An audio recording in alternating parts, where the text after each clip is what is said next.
Hey, Nina here, social media strategist, technical trainer, and owner of Nina Simone Consulting.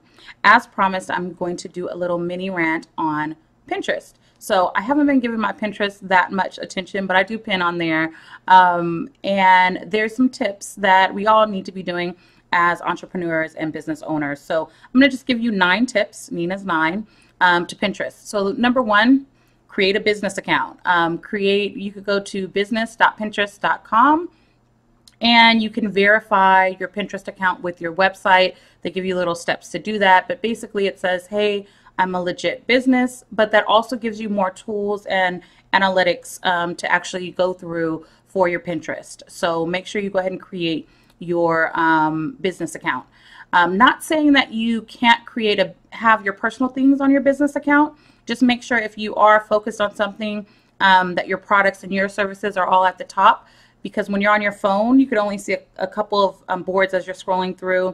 And then also when you're on the internet, the first few actually show up. So all of the ones at the top should be your business items. Everything else that you do, put it at the bottom and just make sure it's appropriate for your brand.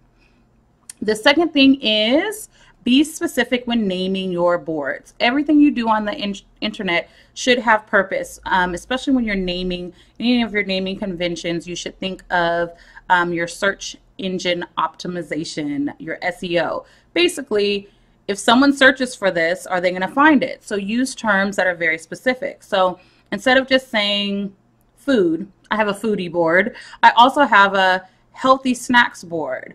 You might say vegan meals for kids, or whatever it is, be very, very specific. Instead of saying something like shopping, it might be high-end shopping for women. Whatever it is, you want to be very, very specific. Then go in the description and describe exactly what it is. And what you're trying to do is put terms in there that people may search for so they can find your board.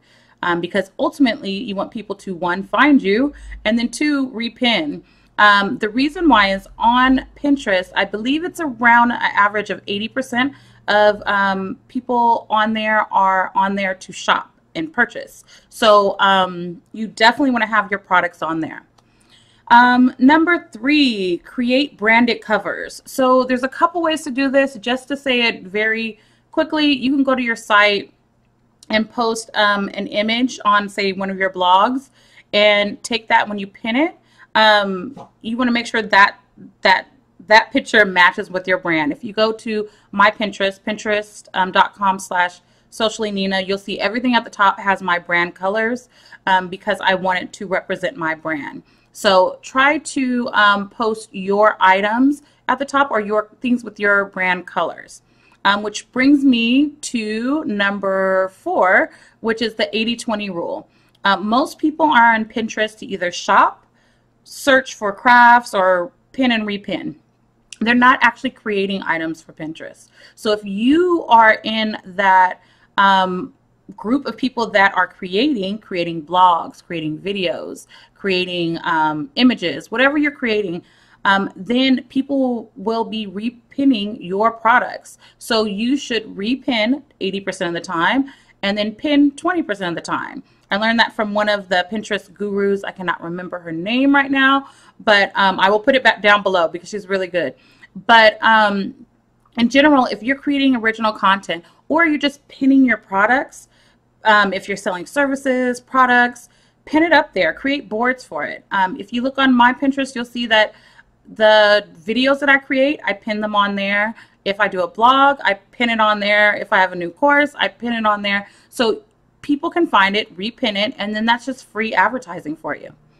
Okay, next one, create group boards. I am going to create a group board for this. I'll figure out what I want to call it. But if you want to, and actually it's going to be Social Media Strategy 101.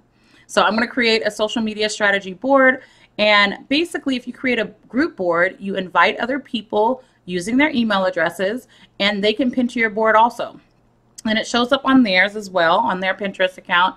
And then again, free advertising. And then you have a community of people that are adding to your board and pinning and repinning. So if you're pinning your original content on there, then that's going to be repinned, and you have a whole group of people to help promote your items.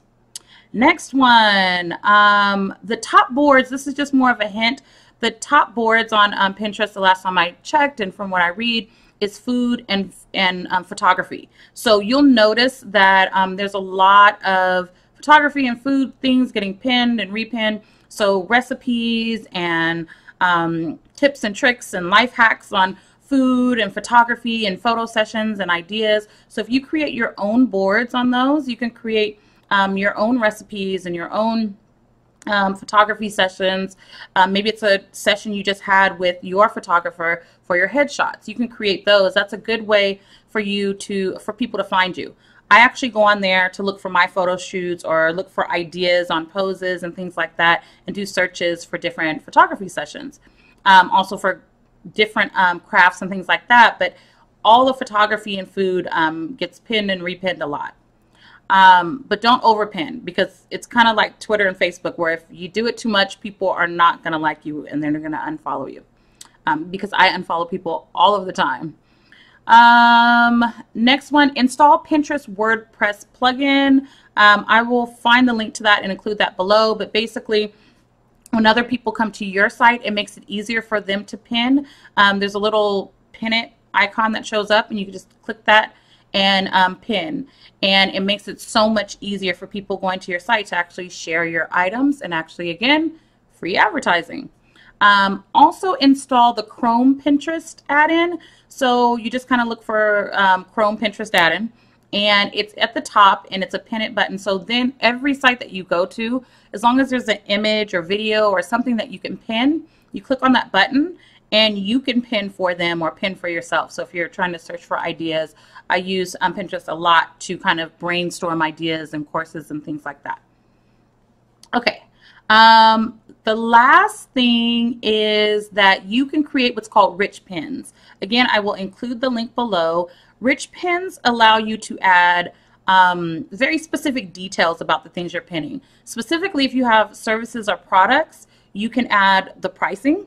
So then people can look, and if they want to buy, they can purchase then, instead of trying to climb around and figure out where your site is. Even though it links to your site, some people don't want to do that extra click. So if they see the pricing there and it's something that's desirable, you might make a sale off of it then. So that is my 9 tips. I think I squeezed in a couple extra in between, but that is my rant on Pinterest. If you have any questions, please email me at nina@ninasimoneconsulting.com, and follow me on Pinterest, pinterest.com/sociallynina. Thanks, and have a great day. Hey, so did you like that video? If so, please like and subscribe. If anything didn't make sense or you have a question still, go ahead and leave your comments below, and I will try to answer them the best I can. Again, like and subscribe. Thanks, and have a great day.